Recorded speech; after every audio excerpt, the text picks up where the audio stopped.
Hello and welcome to the second live of Nectar. I'm Abigail and I'm in the fourth year in Engineering Agronomic Studies at SupAgro, and with the other students in the coming weeks we will be animating the Nectar Forum and the live within the framework of our training. I have Emma with me here today who's going to be animating with me, Andres and Marie-Charlotte, who will be receiving your questions on Twitter with the hashtag Mooc Nectar and via Facebook. So I'm going to now introduce the different speakers to you. You've already met them during the other sessions of Mooc. Marie-Stéphane Texier, she is a professor at SupAgro and a specialist in predators. And we have Bruno Michel, who is entomologist and a specialist in Nevroptera systematic and phylogeny and Thysanoptera taxonomy. We also have a specialist in winged insects, and we have Terry Merte, who is Director of Research at the IRD and a specialist in phytoparasitic nematodes.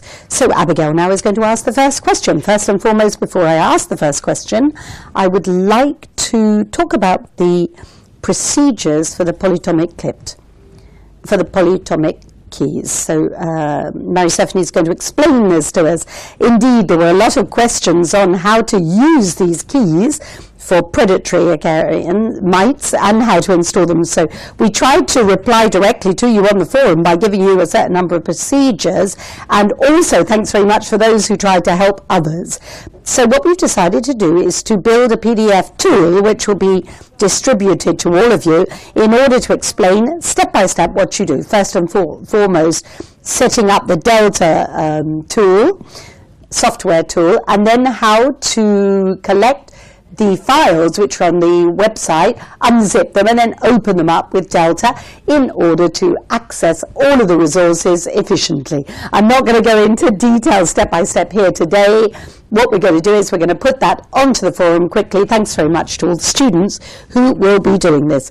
So, Marie-Stéphane, first question for you here today. We have a question from Shedozitren, who says, we've just seen that certain mites are real pests and can create enormous difficulties in agriculture. What are the methods of pest control available? Well, difficult to answer that question, I have to say, because it's very wide scoping. The first thing to be said as an answer is, what kind of mite are we talking about, and what kind of agriculture are we talking about? That's the first thing. Then, once we know that, we can set up some efficient and effective and adaptive methods of pest control. Many different systems are available to us. First and foremost, chemical pest control methods, not, of course, very appropriate today, because we can also suffer from pollution, and we can also suffer from a problem with the other types of mites. We have other strategy, which are biological pest control methods. This is a bit more complex because we have to know all about the prey that we wish to fight. That's why we have to know the prey well, the phytophagous mite, before we choose our pest control methods. So two main areas, chemical and, of course, biological, by releasing auxiliary predators or by using predators who are already naturally present in the plot. So this is going to be picked up again on week 4 of the Mooc, where we're going to talk more in detail about methods of pest control. Second question for you too, Marie-Stéphane. This is a question from Plas. Several questions in one actually here. First and foremost, when we talk about bristles, are we talking about pairs of bristles or about single bristles? He felt this was not very clear. Well, indeed, it's a good question. We talk about bristles a lot, and in order to understand the numbers on the bodies of mites, when we talk about arms, we don't talk about pairs of arms. We don't talk about pairs of ears either. We talk about ears and arms. So same thing with bristles, but we're talking about pairs both on the dorsum and on the legs, because we have lateral symmetry. Second part of the question is that of the dorsal shield. What should we think about these bristles on the outside? We're talking about R1 and R3 here. So that we understand properly, we have a nomenclature on the bristles. They have names. Generally speaking, there is a letter plus a number, and some of the bristles are to be found on the dorsum, and others on the shield, thus, and others on the side, on the membrane. So here we're talking about the R group, R1 and R3, and these are not on the dorsum or on the shield. They are actually born on the membranes, which are to be found around. And just to finish the question from Plas, he says he can't really understand the way of finding the microbristles on the legs. Well, same problem for us, I can reassure you. These are slightly thicker than other bristles. So generally speaking, we're working as comparison, and it's because we've seen them so often actually on mites that we can see whether they are or not thicker than others. So to answer the question clearly, when we see slightly thicker bristles, then we can consider that these are the macro bristles. But once again, it's all got to do with observation, experience, and trial and error that we can see this. Bruno Michel, a question for you now. This is from Carl Mignac. He would like to know if you can explain why in your lesson you say that the new exoskeleton will swell and take its definitive size, whereas this person says that generally the new exoskeletons are generally grow to a specific limit until the next molting. Well, what we're describing here is a general model for growth post-molting. Generally, the cuticle is extensible and flexible, and the individual or the larva can grow and increase and swell. Once it's rigidified, generally speaking, the larva will not grow any further. Around this model, what we can say is that there are a number of variations. In certain species, we have a certain section which is extensible for a certain amount of time post-molting, and in that case we can see a growth in size over a slightly longer period. In terms of the proportions given in the comment, once we have the rigidification, the hardening, I'm not sure if this can double. Well, I don't think it can. Maybe in certain cases and for certain caterpillars it can, but generally speaking, I wouldn't say that. And that's why in our lesson we can't give absolutely every case. Generally speaking, we're at a growth rate. This is something that we can see in most insects with a certain amount of variability around this. Thank you very much. Another question on classification of insects for you.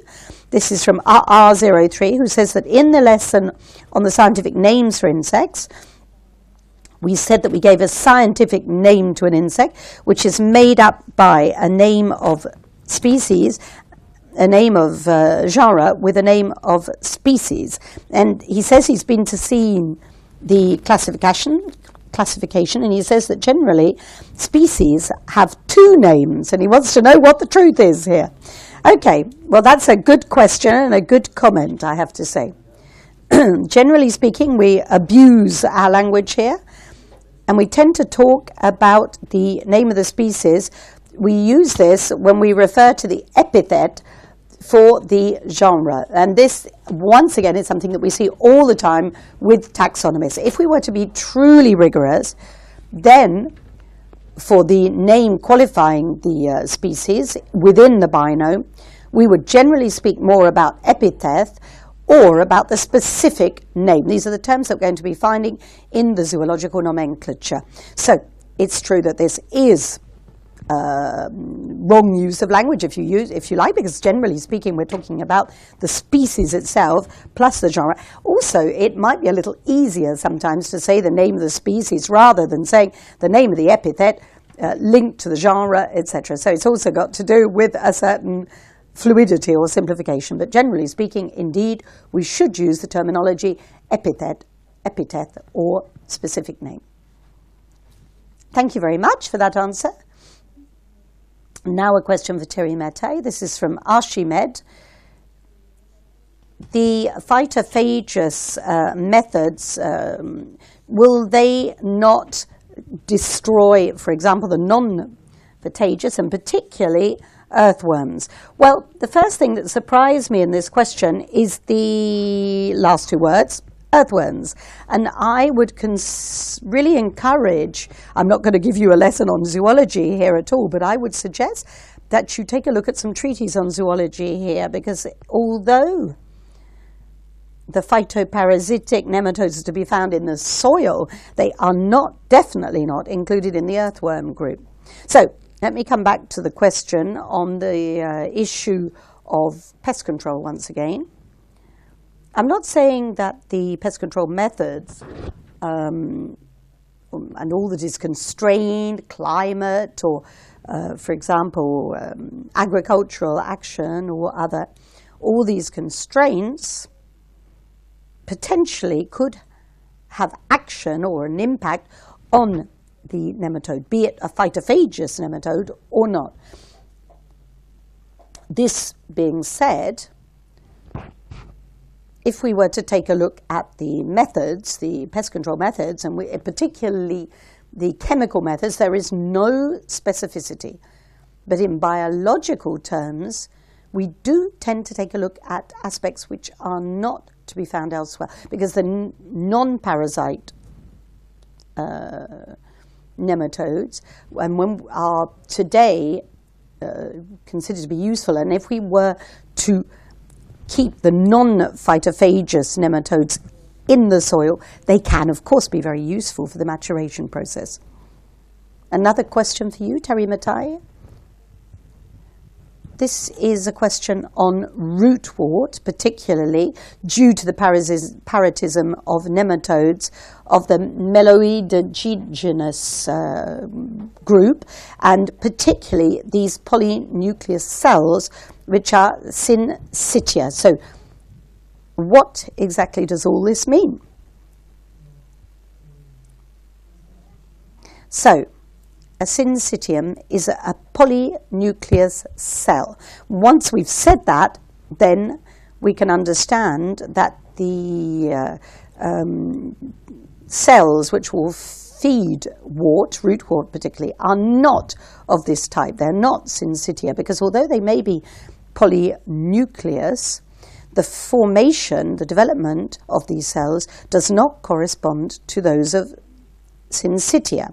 This is a polynucleus cell which comes from successive divisions of the cell nucleus, which is absolutely not the case in rootwort due to parasitism from nematodes.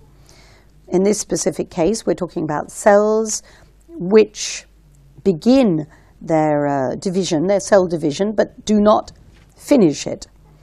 So this means that the process is not finished.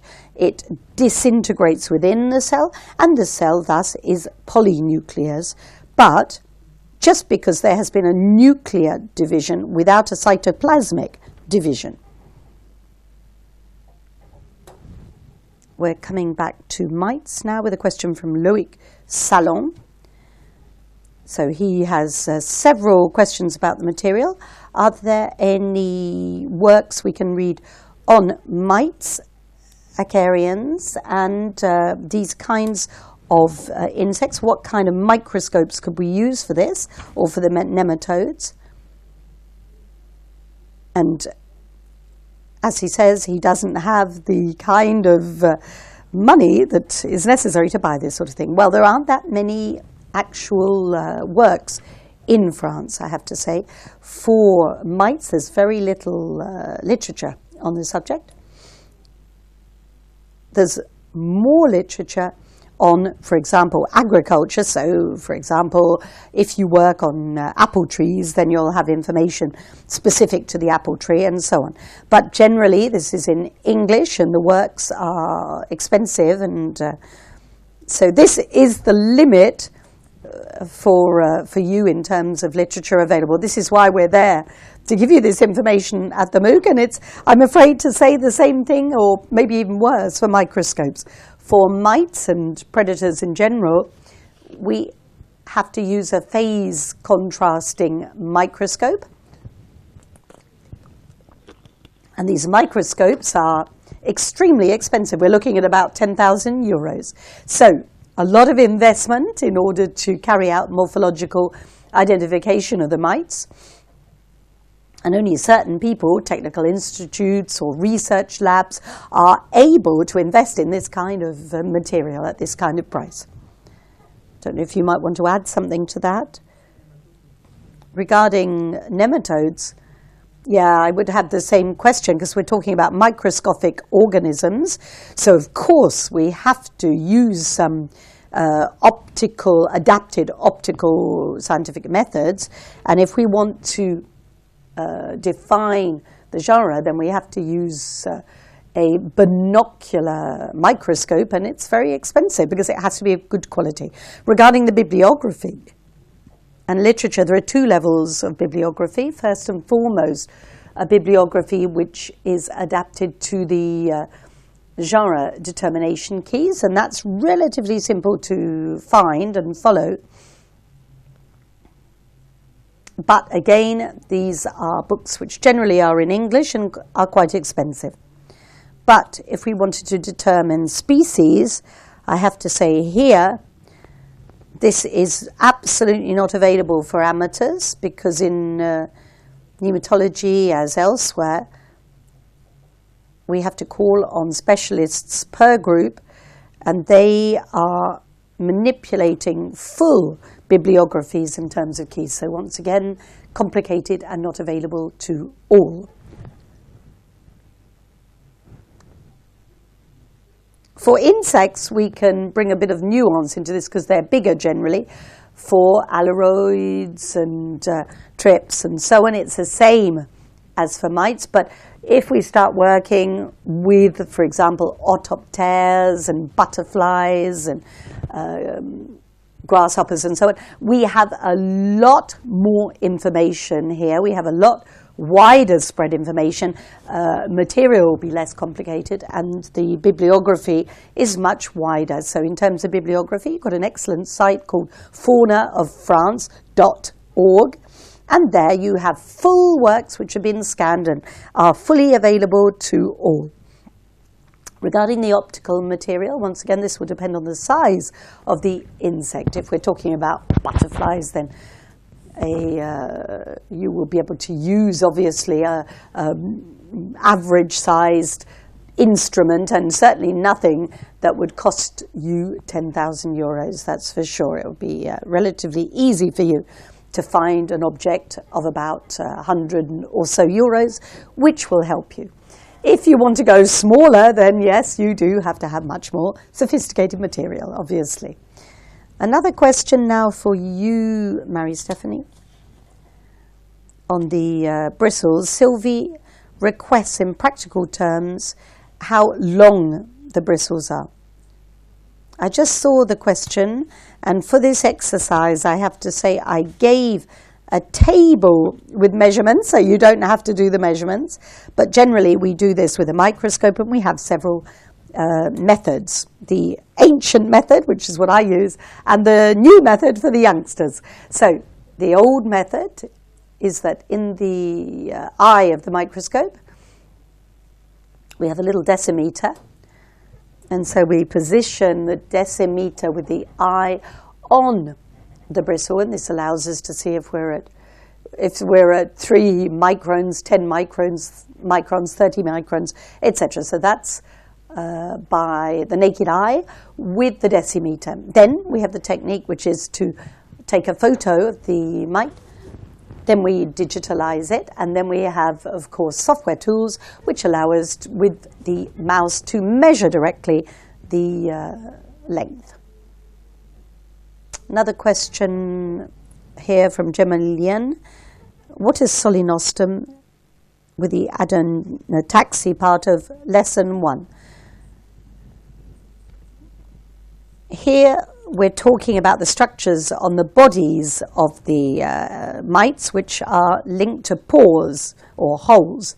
This, because we are talking about a glandular function, we think, although we're not 100% sure, that these structures are used as openings, and under the openings there are glands which have very, very specific action for secretion or excretion of certain substances which will allow them to defend themselves. So this is why we call them solenostrum.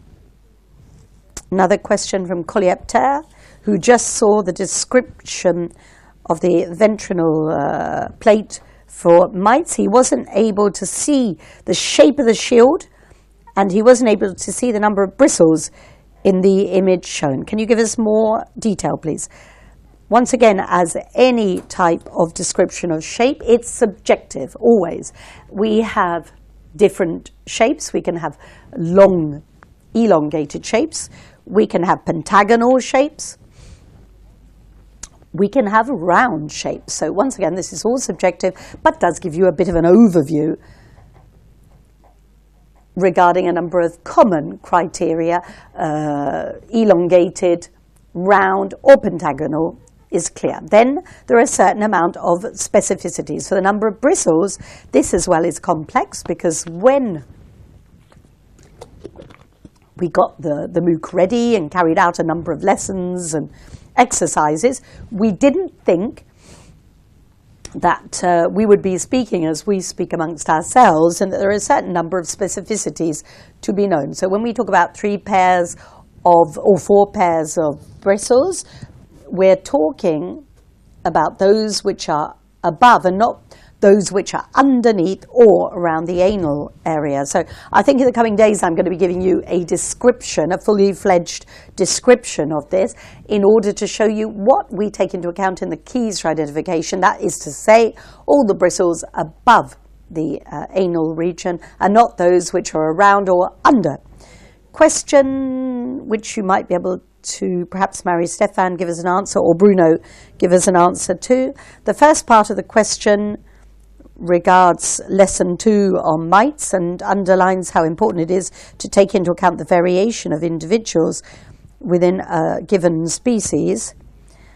This is a question from Pat32K, who says, do we really need to know the intra-specimen variability of the specimen type to see whether a group collected are part of the same species? And in the lesson on insects, the notion of specimen type is given to us, and it's a question of comparing collected specimens with a reference, except that this time the reference is not made up of a group of individuals, but by a given specific individual, a single specimen. And this seems to be a little contradictory with the first approach. Why in one case do we need a range of individuals, and in the other case just one single individual? That's an interesting question, and it shows just how very complex the identification process actually is. So here we have to take 2 things into account. First and foremost, this notion of specimen type. And this specimen type is unique, and that's what we talk about when we are seeking to describe a new species. But when we have several species and when we designate a type, we are looking for a specimen which is the most representative, a median individual, where the variability is the most typical of what we consider to be the species. So it's unique and linked to a species. Then, along with this specimen type, whenever possible, we can have series. This can be paratypes or specimens which do not fall under the type.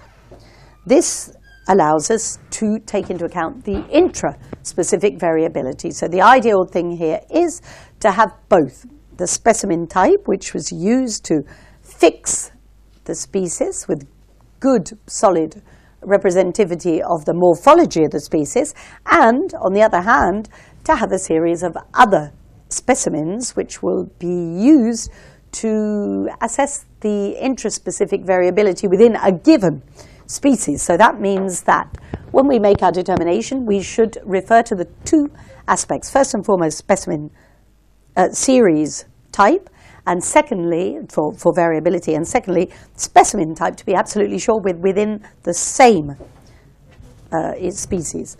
So if we were to examine an insect and compare it to the type, and when we know the group, we already have an idea of the variability level within the group, intraspecific variability within the group. That, once again, comes with experience. We know that a given characteristic in a species can vary between shape A and shape B with a number of intermediary phases. So all of this comes with time and with experience. So it's not in any way contradictory. On the contrary, it's actually complementary. However, if we don't have any series specimens, and if we are to calculate this, we will refer to the specimen which best represents the species and which is our specimen type. If we have any doubts, this is how we finish up by discovering new species. When we catch specimens in nature, seeking to revise a genre or a family or whatever, we take the specimen type, we compare it with the collected specimens, and the great difficulty for the systematician is to see whether the difference between the specimen collected and the specimen type, whether this comes into falls under intraspecific variability, or whether it is so discriminatory that it means that we are going to describe this as a new species. And I have to say, this is often difficult to understand. And we have to really, really try to see under which this actually comes. So that's what needs to be taken into account. And this information is not always available. Some of the species were described as one single specimen, which is the specimen type. And there we only have one single case in order to validate the species or create a new species. Thank you very much. Jean-Claude would like to add something there. Why do we choose a single individual? Because it's actually quite idiotic, because we need a series in order to do this. We do it in order to fix the name, because we can see that when we go back and take a look at the collections, and this is something the former scientists didn't do, we sometimes have several species within a series described. So why do we give three names? With one name, we describe one specimen, but we're not describing the species, of course. For that, we need more. But the name is for one. And that means we have no ambiguity and we don't make mistakes. Thank you. Thank you for the extra information. New question from Pat32K. He says, if I'm not making a mistake here, it would seem that the interfertility criteria to see if individuals belong to the same species is not explained in the lessons. I'd like to know why we don't carry out this test to see if a specimen of mite or an insect specimen are part of the same species. Well, the answer is we don't do it properly. We don't do things properly. We're working badly in this respect. We should do it. And the problem is, it might seem simple when you look at an invertebrate, but when we're talking about fungi or bacteria or plants, it's more complex. So we're not going to get into a debate on the notion of species, but it's very practical for us to see what we really are talking about, and it corresponds to a biological reality, of course. In order to do this, we saw within the Mooc that we use a whole range of different criteria. The simplest thing is morphological criteria, but there's also biological criteria. We could interest ourselves in larvae. We could explore molecular criteria, and to complete all of this, of course, interfertility is an important issue, and ideally speaking, we should take into account all of these from morphology right the way through, and of course, questions of interfertility. Why don't we do it systematically? Because we don't seem to find time to do this.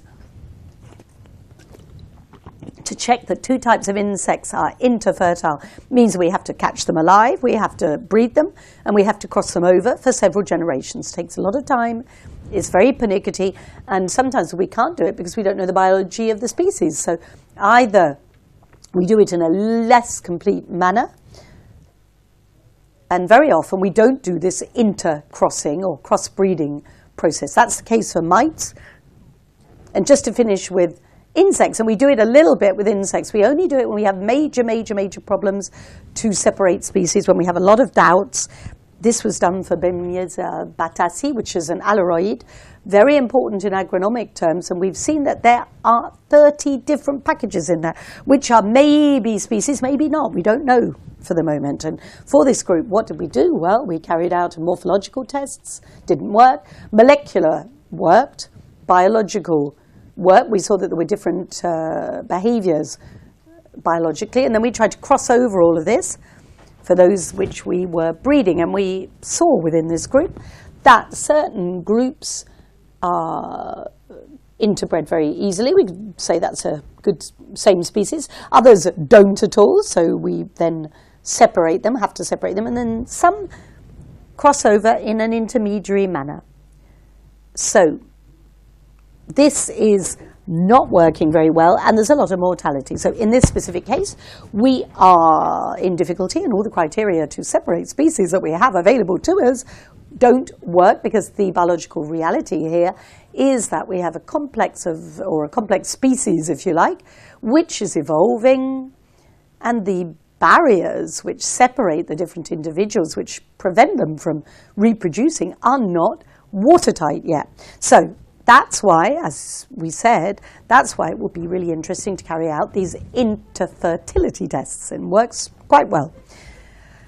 Well, to complete this on insects, there are certain insects which are asexual, and asexual in terms of mating. So here the criteria is obviously not appropriate, because there are no males and females to test it out. What Jean-Claude is saying as well is what we call species zoning, which means that we have a ring and different species all around that ring, and all around the outside means that there is a certain amount of geographical distance between the individuals or the species. And then we see that when we have some which are close in the ring, they can be crossbred, and then with distance they cannot be interbred. So once again, this is biological, and as Jean-Claude was saying, in order to test all this out, we'd require an enormous amount of time and probably quite a lot of money as well.